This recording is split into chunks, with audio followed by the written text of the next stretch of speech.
Assalamualaikum warahmatullahi wabarakatuh.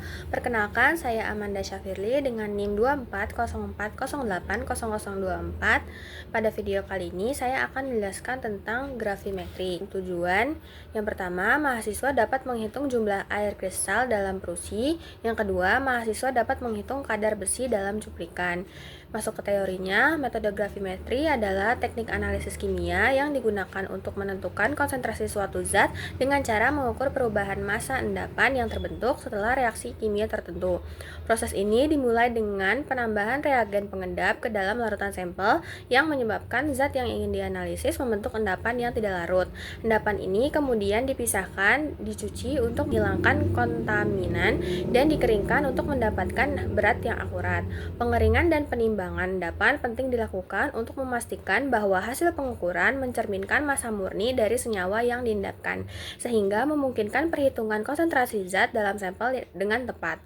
Langkah kerja dari gravimetri yang pertama ada penentuan air kristal dalam perusi.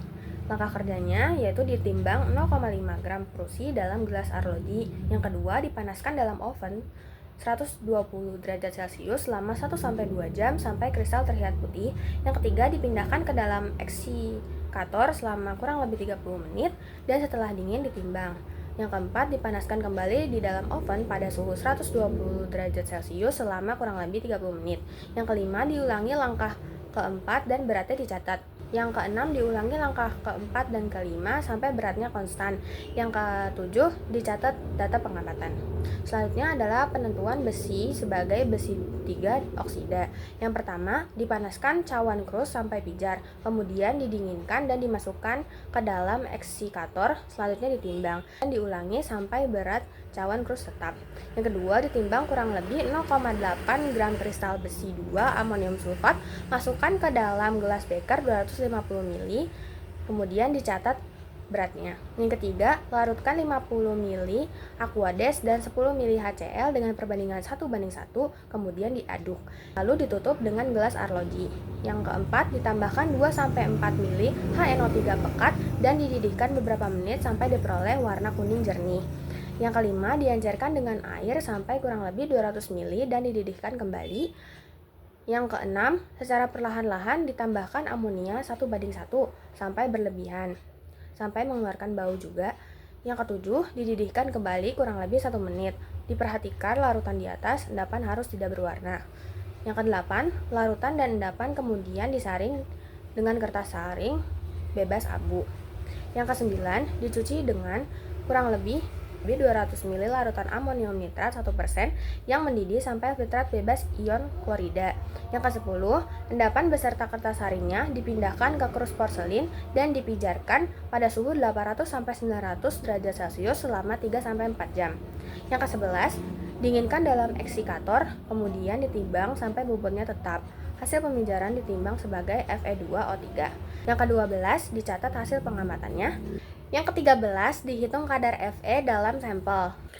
Selanjutnya adalah bahan-bahan serta fungsinya. Yang pertama ada kristal perusi yang berfungsi sebagai sumber tembaga dalam berbagai aplikasi kimia dan analisis gravimetri, di mana ia digunakan untuk menentukan kandungan air terikat melalui pemanasan yang mengubahnya dari biru menjadi putih saat air menguap.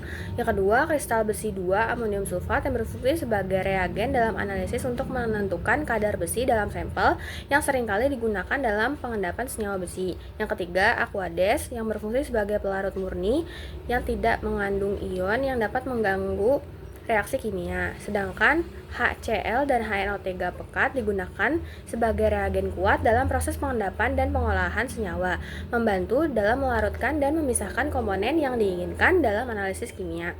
Selanjutnya, perhitungan dan contoh soal. Perhitungan gravimetri untuk menentukan kadar ion sulfat dalam larutan dilakukan dengan menghitung jumlah mol BaSO4 yang diendapkan dan kemudian menggunakan stoikiometri untuk menemukan jumlah mol SO4 2-min. Dalam contoh ini, massa BaSO4 yang diperoleh adalah 0,563 gram. Yang pertama, kita menghitung mol BaSO4 menggunakan rumus molaritas sama dengan massa dibagi dengan Mr. Dengan Mr BaSO4 adalah 233,39 gram per mol. Kemudian molaritas BaSO4 adalah massa dibagi Mr-nya, yaitu 0,5 63 gram dibagi 233,39 gram per mol sama dengan 0,00241 mol. Karena setiap mol BaSO4 berasal dari 1 mol SO42-, maka jumlah mol SO42- juga 0,0024 mol. Untuk menghitung kadar ion sulfat dalam larutan 100 ml atau 0,1 liter, kita gunakan rumus kadar sama dengan mol SO42- dibagi volume larutan, yaitu kadar sama dengan 0,00241 mol dibagi 0,01 liter sama dengan 0,0241 mol per liter. Jadi kadar ion sulfat dalam larutan tersebut adalah 0,0241 mol per liter.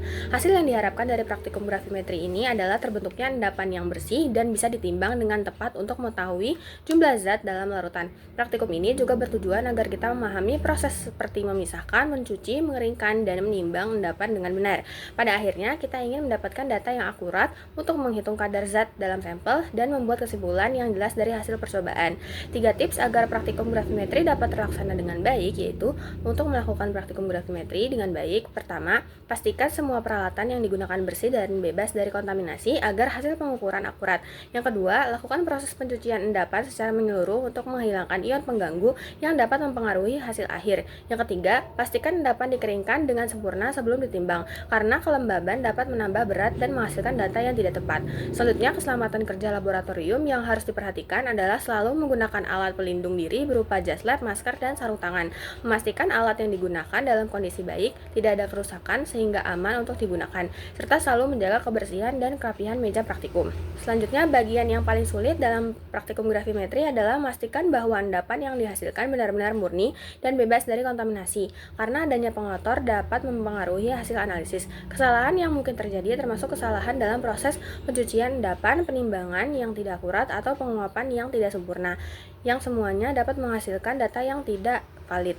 Manfaat metode gravimetri dalam kehidupan sehari-hari adalah dalam pengujian kualitas air, analisis bahan makanan, dan penelitian lingkungan, di mana akurasi dalam menentukan kadar zat sangat diperlukan untuk memastikan keselamatan dan kepatuhan terhadap standar.